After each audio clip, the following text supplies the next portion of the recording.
We judge health by the mirror. We look at a flat stomach, we see veins on the arms, and we think, that person is safe. That person is healthy. Welcome to Dr. Levitas. But what if I told you that the mirror is lying to you? What if I told you that you can have six-pack abs, run 10 miles a week, and still be walking around with a heart that is literally being strangled to death? There is a hidden depot of fat in your body that your bathroom scale cannot see. It doesn't sit on your hips. It doesn't wobble when you walk. It sits deep inside your chest, wrapping its fingers around your beating heart, dripping waste directly into your coronary arteries. We call this pericardial fat. And for millions of healthy-looking people, this is the silent cause of the heart attack that nobody saw coming. Hello, today, we are exposing the chokehold on your heart. We are going to learn why skinny fat is a dangerous medical diagnosis, how a single can of soda contributes to organ suffocation, and the specific high-intensity protocol you need to burn this fat off before it's too late. But first, please take a second to hit that like button and leave a comment. This is a huge help for the channel. Let's start by redefining fat. Most of us think of fat as one thing, energy storage, like a battery. But biologically, where that battery is stored matters more than how big it is. First, you have subcutaneous fat. This is the stuff you can pinch. It's the muffin top, the jiggly arms. Believe it or not, this fat is relatively harmless from a metabolic standpoint. It's just storage. It's passive. But then you have visceral fat. This is the fat that stores inside your abdominal cavity, around your liver and intestines. And deeper still, you have the most dangerous depot of all, epicardial and pericardial fat. This fat sits inside and outside the pericardium, the sac that holds your heart. It isn't just near the heart. It shares the same blood supply. It is touching the coronary arteries. Now, why is this terrifying? Because this fat is not a battery. It is a gland. It is an active, angry biological factory. Healthy fat releases good hormones, like adiponectin, which protects the heart. But when pericardial fat expands, it becomes dysfunctional. It stops acting like a friend and starts acting like an enemy. It begins to secrete pro-inflammatory cytokines, things like TNF-alpha and interleukin-6. These are the chemical signals for war. Because there is no barrier between this fat and your heart arteries, these poisons don't have to travel through the whole body to do damage.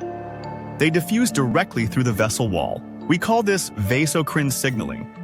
Think of it like having a toxic neighbor who dumps their radioactive waste directly over your fence into your backyard. Your heart is swimming in a soup of inflammation 24 hours a day. This causes the artery walls to become inflamed, sticky, and prone to plaque rupture. Even if your cholesterol numbers look perfect on paper. Guess what?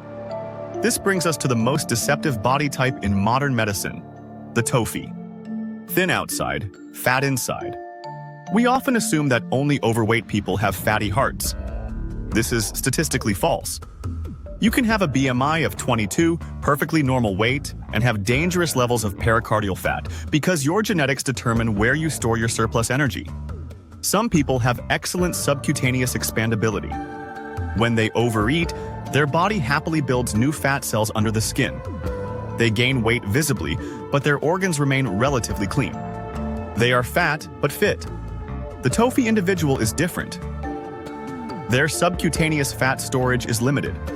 When they overeat processed foods, their body says, I have nowhere to put this energy under the skin. So, it starts stuffing the energy into the organs. It stuffs the liver. It stuffs the pancreas. And it stuffs the heart. These individuals often eat poorly, high sugar, low protein, and processed carbs. But because they don't get fat, they think they are getting away with it. They aren't. They are building a heavy vest of fat around their heart. So, what is the primary building block of this heart fat? Is it eating dietary fat? Is it the steak? Is it the butter? No. The number one driver of visceral and organ fat is fructose. Specifically, liquid fructose.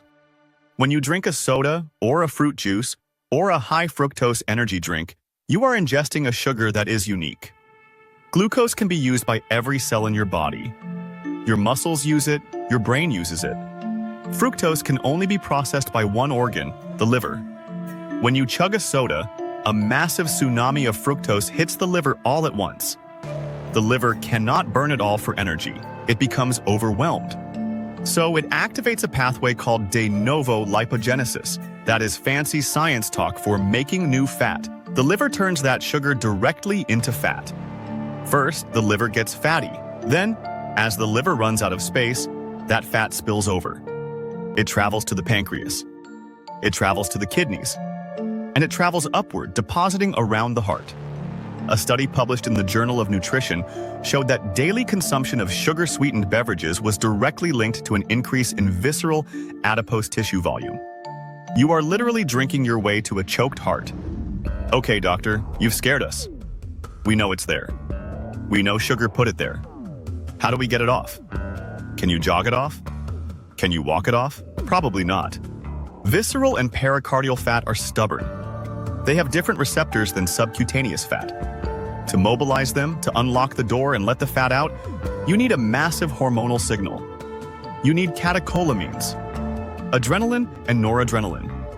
Steady-state cardio, like jogging for 45 minutes while watching Netflix, does not produce a massive spike in catecholamines. It burns a few calories, sure, but it doesn't shock the system. To burn organ fat, you need high-intensity interval training, HIIT. A meta-analysis published in Sports Medicine found that HIIT significantly reduces visceral fat mass, even without significant weight loss. Why? Because when you push your heart rate to 90% of its max, when you feel like your lungs are burning and you want to quit, your body releases a flood of adrenaline. This adrenaline binds specifically to the beta-adrenergic receptors on visceral fat cells. It screams at them to release their stored energy. It mobilizes the fat so it can be burned by the working muscles. You don't need to do this for an hour. You need intensity, not duration. Try this. 30 seconds of maximum effort, sprinting, rowing, or biking, followed by 90 seconds of slow recovery. Repeat that 5 to 8 times. That's it. That 15-minute session does more to strip the fat off your heart than an hour of walking. But exercise alone isn't enough. We need to stop the liver from making new fat. We need to empty the tank. The most powerful tool for this is time-restricted feeding, or intermittent fasting. Remember, your body will always burn the easiest fuel first. That is the sugar in your blood and the glycogen in your liver. As long as you are eating from 7 a.m. to 10 p.m., your body has a constant stream of easy energy. It never needs to touch the deep storage. It never needs to touch the heart fat. To burn the emergency reserves, you need to deplete the easy stuff. This typically takes about 12 to 16 hours of not eating. When you practice a 16-8 fasting window, skipping breakfast and eating only between 12 p.m. and 7 p.m., you force your body to spend the morning running on fat. But here is the specific mechanism for the heart. Fasting lowers insulin. Insulin is the storage hormone. When insulin is high, fat doors are locked. You cannot burn fat in the presence of high insulin. By compressing your eating window, you keep insulin low for a longer portion of the day. This unlocks the pericardial fat cells and allows that toxic blanket to be metabolized for energy. And when you do open your eating window, you have to prioritize protein and healthy fats. If you fast for 16 hours and then break your fast with a soda and a bagel, you have accomplished nothing. You just refilled the liver with fructose. Here is the doctor's verdict, the invisible victory. I want you to understand that this is not about vanity. Losing belly fat is great for your ego. Losing heart fat is essential for your survival. You cannot see this progress in the mirror. You might not even see the scale move much at first. But inside, biologically, you are saving your own life. Every time you say no to the soda, you are stopping the liver from spilling fat onto your heart. Every time you push through that 30-second sprint, you are blasting the chokehold with adrenaline. Every time you close the kitchen early, you are letting your heart breathe. This is the ultimate stealth health. It's not about looking fit. It's about being fit where it counts. Here is my challenge for you, the soda ban protocol. For the next 14 days, I want you to eliminate all liquid fructose. No soda, no juice, no sweetened tea. Drink water, black coffee, or tea. And I want you to add just 2 sessions of HIIT to your week, just 2. 15 minutes each. It seems small, but for the organ that beats 100,000 times a day for you, it is the greatest gift you can give. Don't let the invisible blanket win. Break the chokehold. Watch this video suggestion. It was especially picked for you. Also share, comment, give it a thumbs up, subscribe, and hit the bell icon. It helps a ton with the algorithm. Remain tuned for future videos to empower your health and fitness journey. So, stay healthy, stay happy, and keep going.